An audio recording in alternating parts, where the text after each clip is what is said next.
मैं भावना स्वागत करती हूँ आपका आपके YouTube चैनल स्टूडेंट इंडिया पर। तो दोस्तों, आज के इस वीडियो के अंदर हम पढ़ने वाले हैं सरल संयुक्त वाक्य और मिश्र वाक्य के अंदर डिफरेंस, कि सरल जो मिश्र वाक्य और संयुक्त वाक्य होती है इनके अंदर क्या अंतर होता है। तो पढ़ने से पहले ये जान लेते हैं कि जो संयुक्त वाक्य और मिश्र वाक्य क्या होता है। ठीक है, तो जो हमारी रचना के आधार पर वाक्य के तीन भेद होते हैं, कौन कौन से होते हैं। पहला सरल वाक्य, दूसरा संयुक्त वाक्य और तीसरा मिश्र वाक्य।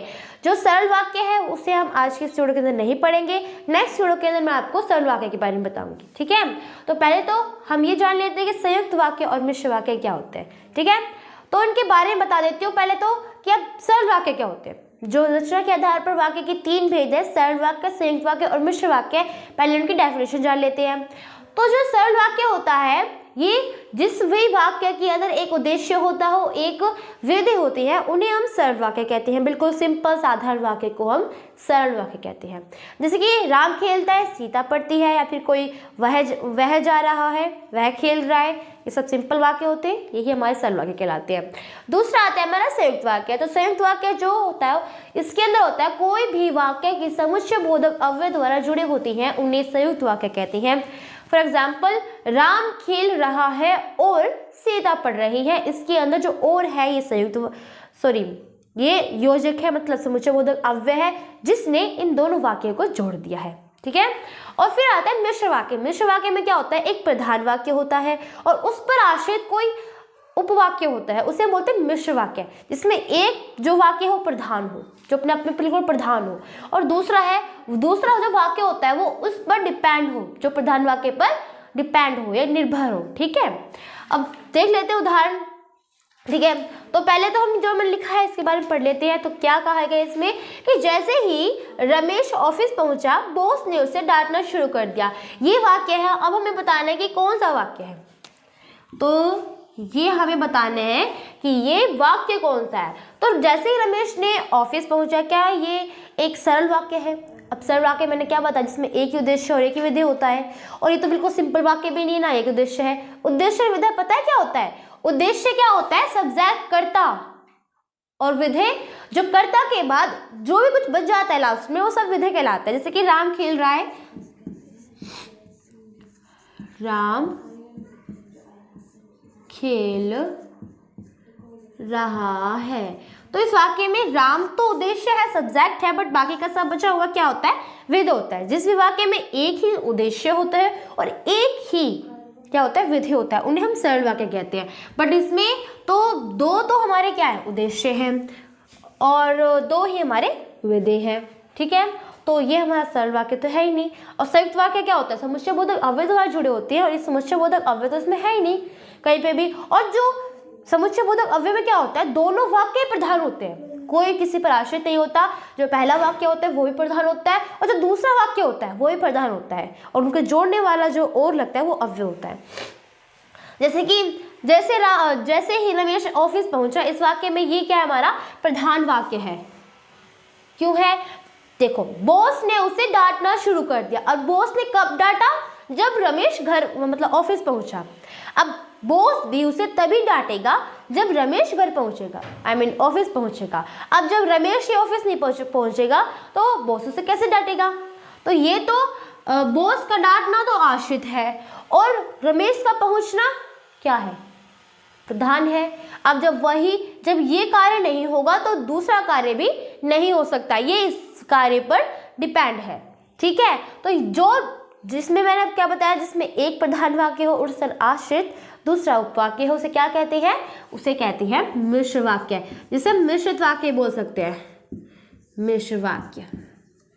ठीक है, दूसरा है हमारा, रमेश ऑफिस पहुंचा और बॉस ने डांटना शुरू कर दिया।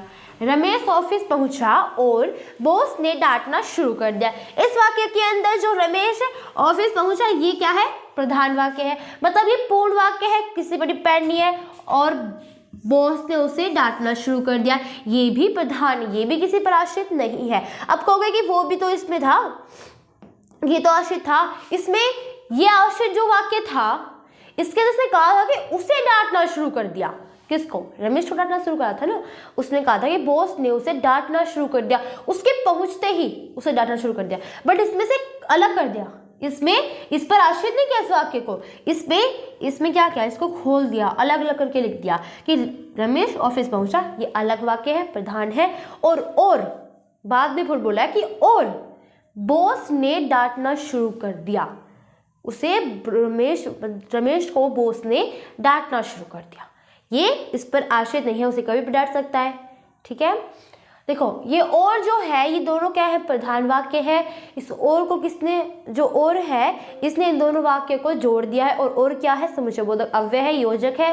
तो जिस वाक्य में किसी भी मतलब जिस भी वाक्य या फिर कोई भी शब्द हो किसके द्वारा जुड़े होते हैं, योजक के द्वारा जुड़े, तो उसे क्या कहते हैं, बताया था, संयुक्त वाक्य कहते हैं। संयुक्त वाक्य कहते हैं। ठीक है, तो यही हमारे क्या होता है, संयुक्त वाक्य और मिश्र वाक्य में डिफरेंस, अंतर बता दिया। ठीक है, तो कुछ और उदाहरण के साथ हम और पढ़ते हैं। मैंने नेक्स्ट उदाहरण लिया है, उसके द्वारा हम पढ़ेंगे। ठीक है, तो इसमें क्या कहा गया है कि चपरासी ने घंटी बजाई तब बच्चों को बुलाया। पहले घंटी बजाई तब बच्चों को बुलाया था। ठीक है, तो आप समझ जाओगे कौन सा वाक्य है ये, बिल्कुल मिश्र वाक्य है। क्यों है, क्योंकि जो चपरासी ने घंटी बजाई ये तो प्रधान वाक्य है, और जब तब बच्चों को बुलाया ये इस पर आश्रित उपवाक्य है। ठीक है, अब बच्चों को तब बुलाया जब घंटी बजाई, अब घंटी नहीं बजाई तब बच्चों को थोड़ा बुलाया। अब जब घंटी ना बजाते तो बच्चों को नहीं बुलाते, बच्चों को कब बुलाया, जब उन्होंने घंटी बजाई। प्रधान वाक्य है और आश्रित वाक्य है, तो ये क्या हुआ, मिश्र वाक्य हुआ। क्या हुआ हमारा, मिश्र वाक्य।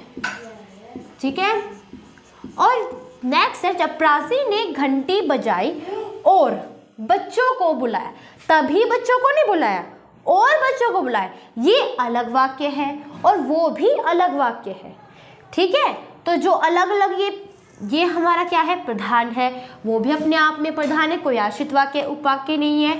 और किसके द्वारा जुड़े गए हैं दोनों वाक्य, समुच्चयबोधक अव्यय के द्वारा जोड़े गए हैं। तो ये हमारा कौन सा वाक्य है, संयुक्त वाक्य। संयुक्त किया गया है इसके अंदर वाक्यों को, तो जो संयुक्त किया गया होता है उसे क्या कहते हैं, संयुक्त वाक्य बोलते हैं,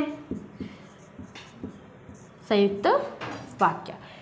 ठीक है, तो यही हमारा मिश्र वाक्य और संयुक्त वाक्य के अंदर डिफरेंस है। क्या है, दोबारा रिपीट कर देती हूँ मैं आपके लिए कि देखो, मिश्र वाक्य वे होती है जिसमें एक तो प्रधान होता हो, जो प्रधान है, जिसके बिना वो नेक्स्ट वाला जो वाक्य है वो पूर्ण नहीं हो सकता। जैसे कि इसमें चपरासी ने घंटी बजाई तब बच्चों को बुलाया, बच्चों को कब बुलाया, जब घंटी बजाई। अब घंटी ना बजाते तो बच्चों को भी ना बुलाते। तो ये वाला वाक्य किस पर आश्रित है, इस वाक्य पर आश्रित है कि कब घंटी बजेगी, अब कब मुझे वो बुलाए गए, चपरासी से उन्हें बच्चों को बुलाए गए।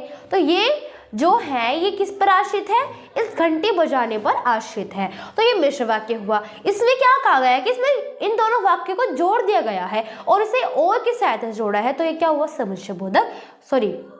संयुक्त वाक्य है, क्योंकि समुच्चयबोधक अव्यय के द्वारा जोड़े गए हैं और ये संयुक्त वाक्य है। ठीक है, तो तीन होते थे, सरल, संयुक्त और मिश्र। उनमें से मैंने मिश्र और संयुक्त वाक्य के अंदर डिफरेंस बता दिए हैं। सरल वाक्य के अंदर और जो मिश्र संयुक्त, इन तीनों वाक्य के अंदर जो डिफरेंस होता है, अंतर होता है, वो नेक्स्ट वीडियो के अंदर पढ़ेंगे। ठीक है, तो अभी के लिए जो आपको पढ़ा है, अगर आपको ये मेरी वीडियो अच्छी लगी हो तो इसे लाइक करना, सब्सक्राइब करना एंड अपने दोस्तों को भी शेयर जरूर करना ताकि वो भी इसे पढ़ सके।